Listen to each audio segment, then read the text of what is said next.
At my aunt's funeral, her husband showed up with his lover. Both of them had poisoned her. But the unfaithful husband actually had the audacity to bring his mistress to his late wife's funeral.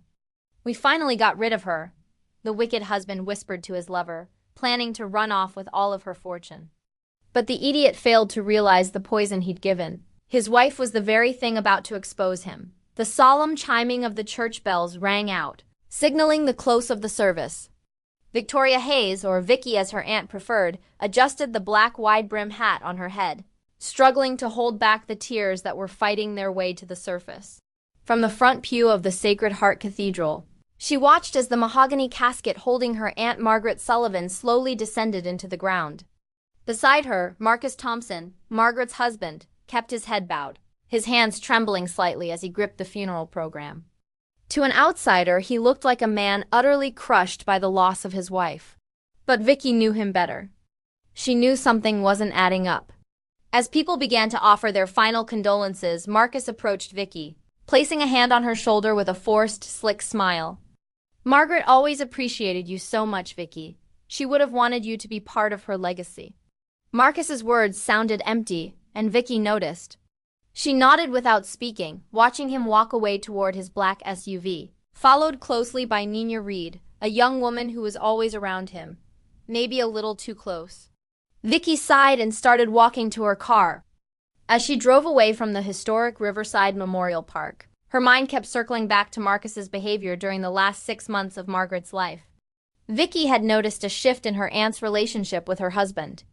Margaret, a strong, sharp businesswoman who ran her family's real estate empire like a titan, had always trusted Marcus to handle the financials.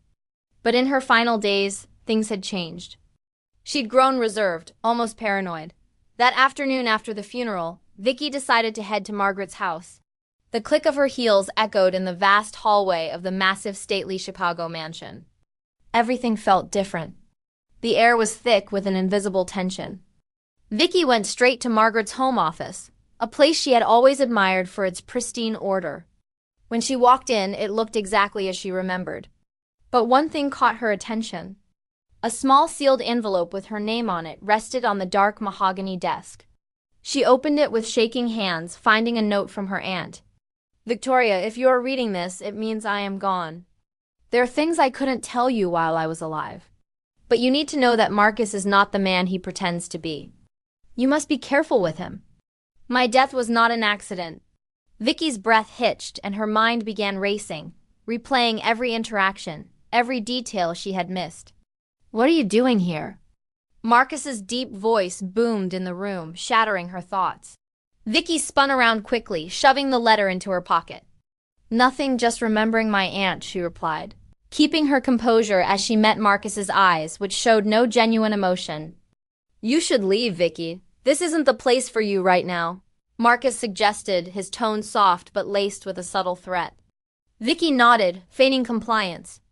But something inside her had already shifted. As she left the mansion, her mind continued to process her aunt's note and what it could mean.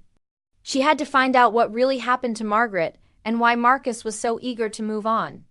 The first spark of doubt had been ignited, and Victoria was ready to uncover the truth, no matter the cost.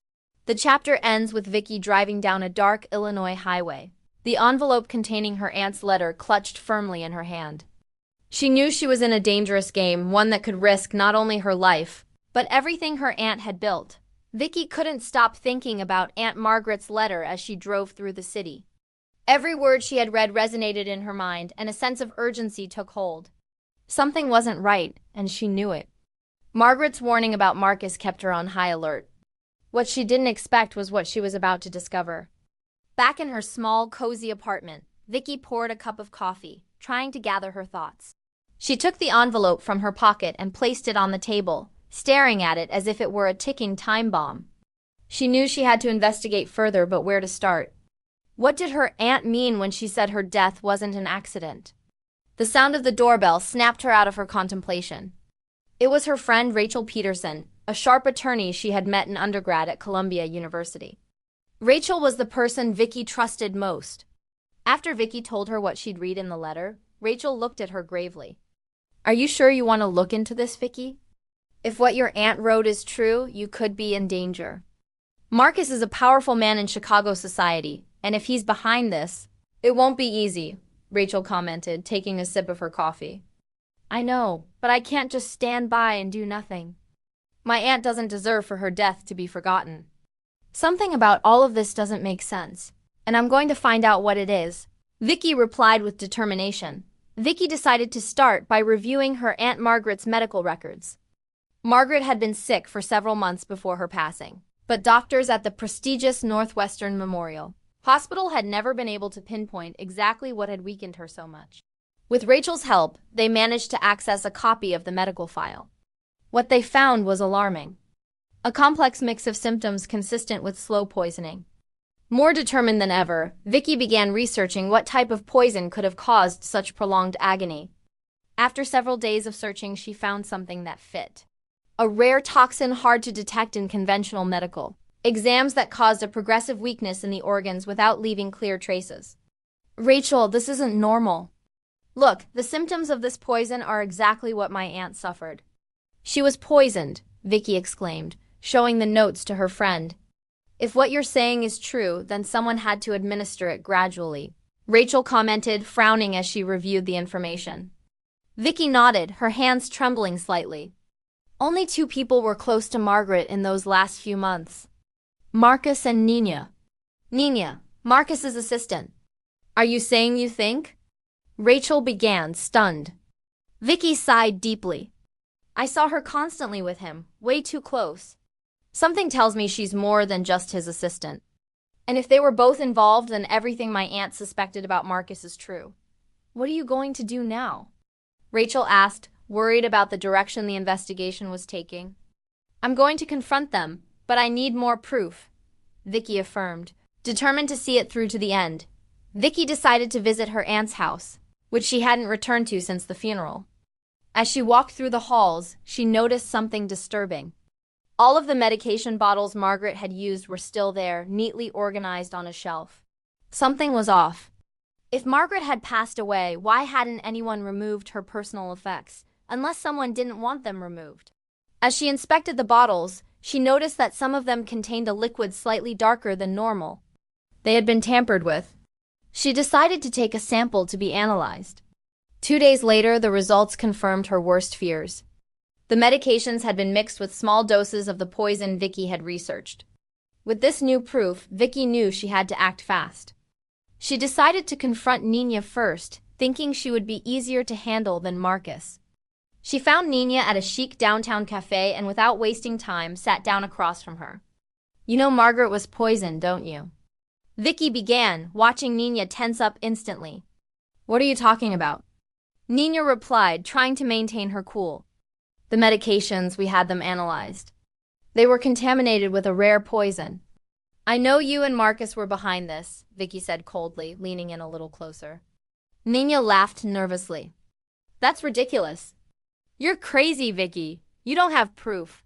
I assure you, I have more proof than you think, and this is just the beginning. I recommend you talk before the police do, Vicky countered. Confident the pressure would start to work, Nina, nervous, left her latte and bolted without looking back. Vicky knew she had planted a seed of fear in her. She was close to uncovering the complete truth. Now she had to follow Nina's steps with caution. What she didn't know was that both Nina and Marcus had begun to suspect that Vicky was leading the investigation and they weren't planning to stand idly by. Vicky left the cafe with a feeling of unease. The confrontation with Nina left her certain she was getting closer to the truth, but something inside her kept her on alert. She knew the situation was more dangerous than she realized. As she walked toward her car, Vicky felt watched.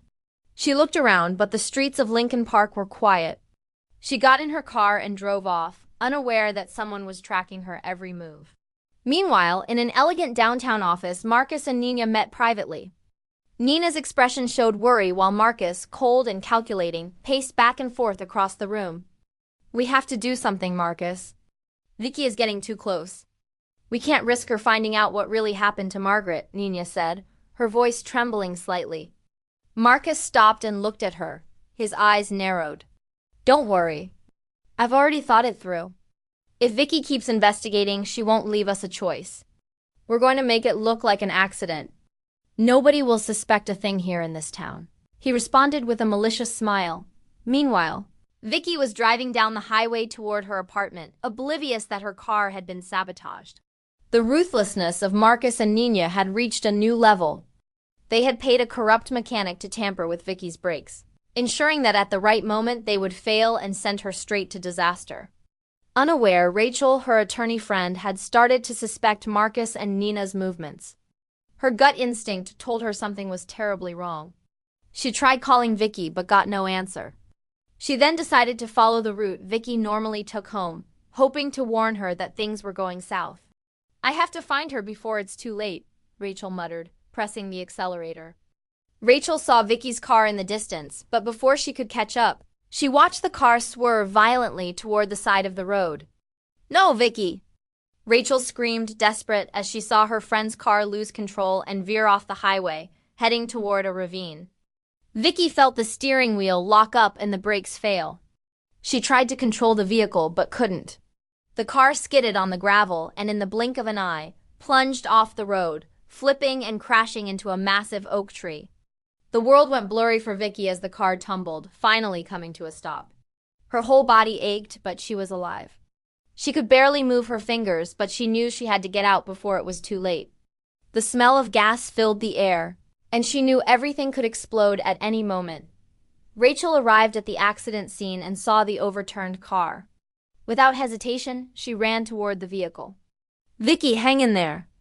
I'm coming," she yelled, her voice choked with fear. Reaching the car, she found Vicky unconscious but breathing. Rachel struggled, managing to open the door and drag Vicky out just before the car caught fire. They quickly moved away from the burning wreck. Rachel decided they couldn't stay there. She knew Marcus and Nina wouldn't stop until Vicky was out of their way. "Come on, Vicky, I'm taking you somewhere safe," Rachel murmured, helping her up and carrying her to her own car. Rachel drove for hours down a back road, making sure no one was following her. They finally arrived at a small, isolated cabin deep in the Wisconsin mountains. It was a place Rachel had rented for weekend getaways, but now it would become Vicky's refuge. As she lit the fireplace and tended to her friend's injuries, Rachel knew this was just the beginning. Marcus and Nina wouldn't stop until they were sure Vicky couldn't talk. The danger lurked, but for the moment they were safe. Vicky slowly opened her eyes and found herself in an unfamiliar place. Rachel, at her side, reassured her. "You're safe here, but we have to be careful." "They won't stop, Vicky. They knew what they were doing when they sabotaged your car." Vicky, still weak, nodded. She knew what was coming would be more dangerous than anything she had ever imagined, and now her own life was on the line. Rachel looked toward the cabin window. Knowing that Vicky's future was now in her hands, Rachel paced back and forth in the small cabin, her thoughts tangling as she devised a way to expose Marcus and Nina for everything they had done. Vicky, though still weak, watched from the sofa, her mind clearer, but her body still bearing the scars of the accident. Determined to dismantle Marcus and Nina's plan, Rachel started making calls. She sought out former colleagues who worked in the justice system, called in favors, and slowly began to put the pieces of the puzzle together. She knew she had to be smart. A complaint without solid evidence would let them escape, and Marcus was powerful enough to shield himself if she didn't handle it with caution. "We're going to do this right, Vicky," Rachel muttered as she reviewed old files on her laptop. "We can't afford to make mistakes." Vicky shifted slowly on the sofa, unable to stay completely still despite the pain. "Rachel, what if it's too late? Marcus has too many connections, and Nina, she always knows how to get her way." Rachel stopped and turned to look her directly in the eyes. "It's only too late if we give up, and we're not going to do that. You're going to get through this, and they are going to pay. But I need time to gather evidence. For now, you need to stay hidden and keep recovering." Vicky nodded, although the worry lingered in her eyes. She knew Rachel was right, but the fear wouldn't leave her. Nina and Marcus had shown they were capable of anything. They had already tried to kill her once, and the idea that they might try again paralyzed her. Rachel, reviewing some of Marcus's bank documents that she'd acquired anonymously, walked over to the sofa. "Look at this." Marcus rerouted huge amounts of money from Margaret's company. He disguised it as lost funds and failed investments, but he's actually siphoning it into his personal accounts little by little. This could be our key. Vicky frowned as she looked at the figures on the laptop screen. And how are we going to prove it? He has complete control of the company now. No one is going to listen to me after what happened, especially if Nina keeps manipulating everyone. Rachel sighed, but her determination didn't waver. I still have contacts in the system. We can leak this information to the press or the financial authorities. If we can get them to investigate him, we'll destabilize him. The important thing is that they don't know we're behind it. The days passed, and while Vicky recovered, Rachel was busier than ever. She discreetly visited Margaret's former business partners, looking for any detail that could link Marcus and Nina to the crimes. She knew she couldn't trust anyone else, so she acted alone. But the more she investigated, the more dangerous everything became. During one of these visits, Rachel received a warning from one of Marcus's former employees. I heard rumors. Marcus has realized something is wrong. He's starting to suspect everyone. You have to be careful, Rachel. They know Vicky didn't die in that accident. It's only a matter of time before they come looking for her. Rachel gritted her teeth, knowing this complicated things even further. Back at the cabin, she shared the information with Vicky. We have to stay ahead of them, Rachel said urgently. They can't know we're here. Vicky, scared but determined, replied, I don't care what happens. They tried to kill me. They can't get away with this. We'll do whatever it takes to stop them. Rachel already had enough proof to file a complaint, but she knew she couldn't rely on traditional legal avenues. Marcus's power reached too far. She decided to leak the information to an investigative journalist, someone who couldn't be bought or intimidated. But just when she thought they had a moment of peace, news arrived that Nina and Marcus were intensifying their efforts to find Vicky. We have to move fast, Rachel muttered, packing some papers into a backpack. We can't stay here much longer. It's only a matter of time before they find us. Vicky felt stronger every day, but she knew the danger was closer than ever. As she prepared to leave the cabin, she understood there was no going back. The confrontation with Marcus and Nina was inevitable. The question was whether they would be ready when the time came. Rachel looked at Vicky before closing the cabin door. We're going to finish this, Vicky, no matter the cost.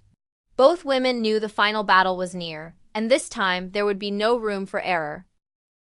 A tense silence filled the cabin. Vicky and Rachel barely exchanged words as they prepared to leave the place. They knew every minute counted and that their safe time was quickly running out. Rachel, with enough proof in her possession, only needed one more opportunity to expose everything. But something in the air told them Marcus and Nina wouldn't stand by. Rachel was folding the bank records into sealed envelopes while Vicky, her hands trembling, zipped up a suitcase with her essential belongings. We have to move fast. The journalist's contacts told me Marcus is investigating all the properties in your family's name, including this cabin, Rachel said, her tone serious but controlled. Vicky nodded, the fear visible in her eyes. I know, but what if they find us before we can get out of here? They won't hesitate to do whatever it takes to silence us. As fear began to consume Vicky, Rachel maintained her outward calm, though the tension was mounting inside. She knew they were in a race against time. She had the investigative journalist's number in her phone and had arranged a secret meeting for the next morning at a downtown coffee shop. If they could deliver the evidence, Marcus and Nina's entire empire would crumble. We're leaving as soon as I finish packing this, Rachel said, her voice low but firm. They can't find us here. Across town, Marcus and Nina were sitting in the living room of their luxurious mansion. They had spent the last few weeks searching for Vicky, pulling strings in the shadows to make sure no one discovered the truth. But news that someone was investigating their financial movements had already reached their ears. We have to end this once and for all, Marcus said, lighting a cigar and looking at Nina with a tense expression. Vicky must disappear. We can't allow her to continue with this vendetta. And if that journalist gets what they're looking for, we're finished. Nina rose from the sofa, walking to the window with a frown. I thought we ended her when we sabotaged her car. I don't understand how she survived. We have to be more careful this time. Marcus threw the cigar to the floor and stomped on it furiously. More careful? No, faster! We find them and silence them forever. Understood? Nina nodded, although she knew her nervousness wouldn't disappear until everything was over. We can't let Rachel continue. She was always a threat, but I never imagined she'd be this dangerous. Meanwhile, Rachel and Vicky hurriedly left the cabin in the dead of night, trying to avoid any possible trace Marcus's men could follow. They drove in silence, each lost in thought. They knew there was no room for error. Rachel's phone vibrated on the seat. It was the journalist. I'm near the coffee shop, but be careful. Someone has been asking questions about you. The voice on the other end said. I know, we're taking precautions, Rachel replied. I'll see you there in half an hour. As they neared the city, Vicky looked out the window, the memories of the last few months flooding her mind. If it weren't for you, Rachel, I'd be dead right now, she whispered. Rachel offered a weak smile, keeping her eyes on the road. Don't worry, we'll get out of this. But first, we need to expose them. When they finally reached the city, Rachel parked the car near the coffee shop. Before going in, she handed Vicky a small packet. If anything goes wrong, take this to the police.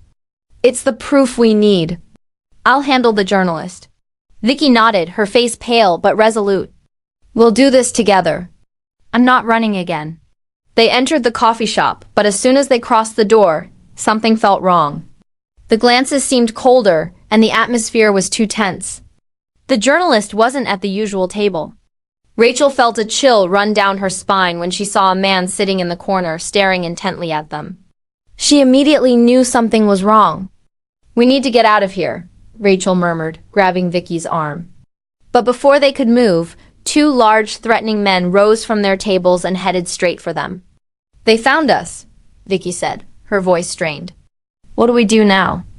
We run, Rachel replied, her eyes searching for an exit. As tension consumed her entire body, they knew this time there would be no second chance. If they fell into the hands of Marcus and Nina, they were finished. The situation in the coffee shop turned tense in a heartbeat. Rachel and Vicky had planned their meeting with the journalist cautiously, but something had gone wrong. The shadows of the two approaching men confirmed what they already feared. Marcus and Nina had found them. The journalist's warning words echoed in Rachel's mind as she looked at Vicky, who had already begun to slowly rise from her seat. Rachel gently pushed Vicky toward the exit, trying not to raise suspicion, but with visible urgency in her eyes. Don't look back.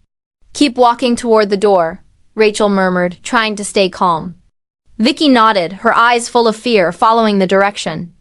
The two men approached with determined steps, and every move they made increased the pressure in the women's chests. The air in the coffee shop had become thick, and the noise of cups and conversations faded as the tension grew. Rachel and Vicky managed to cross the door, but the men followed closely. The street was almost empty, and desperation began to take hold of both of them. Run! Rachel shouted, grabbing Vicky's hand as they both bolted down the sidewalk, hearing the sound of hurried footsteps behind them. Vicky, still recovering from her injuries, struggled to keep pace with Rachel. The city lights blurred around them, offering little safety in that dark night. Rachel knew they were in a race against time, and the feeling of imminent danger was overwhelming. They couldn't afford to fall into the hands of Marcus and his henchmen. They reached a corner, and Rachel pulled Vicky into an alley.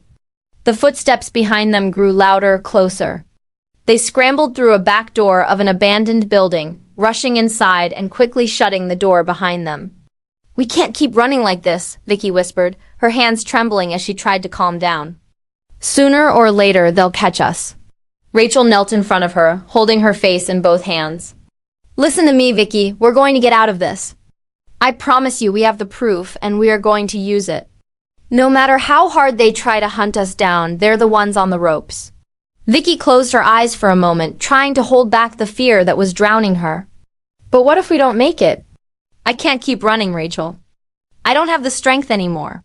Rachel looked at her with determination. You have more strength than you think. If we fall now, we'll have lost everything. We're not giving them that power.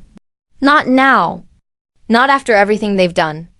As they both caught their breath, Rachel pulled out her phone and dialed the journalist's number, hoping he was still nearby. Where are you? They found us, she whispered into the phone. But the journalist didn't answer. Only silence came from the other side, increasing her anxiety. We have to find another way out, Rachel said firmly. If we stay here, we'll be an easy target. Across the city, Marcus and Nina were furious. Not only had their plans to eliminate Vicky failed, but now they knew Rachel had enough evidence to destroy everything they had built. In Marcus's luxurious office, they argued over their next move. This is all your fault, Nina shouted, frustrated, throwing a glass against the wall. If you had finished this from the beginning, we wouldn't be in this mess. Marcus, frowning, lit a cigar as he watched the ashes fall to the floor. Don't blame me. You enjoyed the money and the power too. Nina, if Rachel and Vicky are still free, it's only a matter of time before everything falls apart. Nina looked at him with disdain. Then do something. I won't lose everything I've achieved because of two insignificant women. In the abandoned building, Rachel and Vicky knew they couldn't hide forever.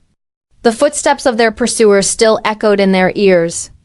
They exchanged a look that said it all. It was time to fight back. No more running. No more hiding. We're going to do this our way, Rachel said, putting away her phone and preparing for the next move. The evidence they had gathered was their only card, but they knew time was running out. The tension in the air was palpable as Rachel and Vicky continued to hide in the abandoned building. They knew they couldn't stay there forever, but they needed a solid plan before taking the next step. Both were exhausted, but the adrenaline kept pushing them. Vicky cautiously peeked through a crack in the door, making sure they hadn't been followed to their hiding place. Rachel, for her part, stayed busy reviewing the documents she had compiled against Marcus and Nina. They were enough to incriminate them. But the challenge now was finding a safe way to deliver them to the authorities. We have to move soon, Rachel said softly, carefully folding the evidence. We can't keep running. Vicky nodded, her face pale with worry. And what if they discover us before we can do anything? They won't. This time we're going to play smart, Rachel replied, looking at her with determination. We have what we need now. It's just a matter of time. While the two women developed their plan, Marcus and Nina were facing their own issues. Nina was starting to show signs of paranoia, knowing her control over the situation was dissolving. Marcus, on the other hand, was increasingly desperate and willing to do anything to silence Vicky and Rachel. That same night, Marcus hired a private detective to locate the two women. I don't care how much it costs, he growled, sliding a wad of $100 bills across the table. Find them, and when you do, I want them to disappear forever. Nina, listening from the back of the room, felt a chill go down her spine. It was no longer just about eliminating Vicky. Now Marcus was willing to do anything to protect what they had built together. Fear began to consume her, but she still wanted to control the situation. Meanwhile, Rachel managed to contact a reliable journalist who had been following Marcus's illegal activities closely. They agreed to meet in a public place to exchange the evidence. It's the only way to end this, Rachel told Vicky, packing the evidence into a discreet folder. We're going to take down Marcus and Nina, and after that you can get your life back. Vicky looked at her with a mix of fear and gratitude. I don't know how I can ever thank you for all of this. You've done more for me than I ever thought anyone would. It's not about thanks, Rachel replied. It's about justice. And no one deserves what they've done to you. The meeting with the journalist was set for the next morning. Rachel and Vicky knew it was their only chance. There was no room for error. They knew the possibility of Marcus and Nina intercepting them was present, but they had to risk it. In their hearts, both knew the end was near, but they didn't know if that end would be justice or tragedy. Morning arrived, and with it, the tension in the air grew thicker. Rachel and Vicky walked toward the meeting point with the journalist, a popular coffee spot in the Loop. The hustle and bustle of people and cars went unnoticed as the two women moved with caution. We have to be fast, Rachel whispered as they walked toward the cafe. The less attention we draw, the better. Vicky, her hands trembling, tried to maintain her composure. She knew this was the last chance to defeat Marcus and Nina. Rachel pushed open the cafe door and they entered. The journalist was already waiting at a table in the back. Do you have everything? The journalist asked in a low voice as Rachel handed him the folder. Everything, Rachel replied firmly. But we need you to act fast. They know we're close to exposing them, and they'll do anything to stop us. As the journalist reviewed the documents, a sense of relief began to wash over Vicky. They had made it this far.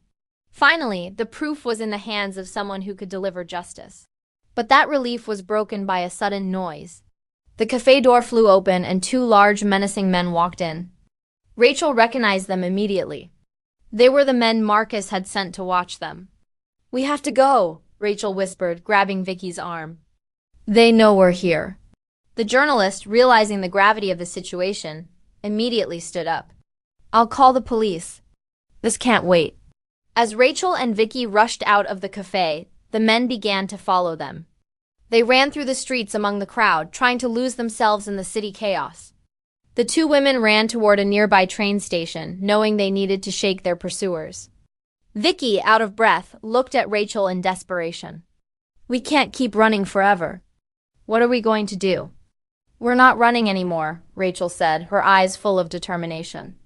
"We're going to fight." Just then, the sirens of a police car blared behind them. The journalist had done his part, and the police had arrived in time. The men following them were immediately detained.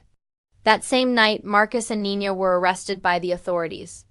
The evidence Rachel and Vicky had gathered was enough to incriminate them in a series of crimes that went far beyond the attempt to eliminate Vicky. The empire they had built on lies and betrayal crumbled before their eyes.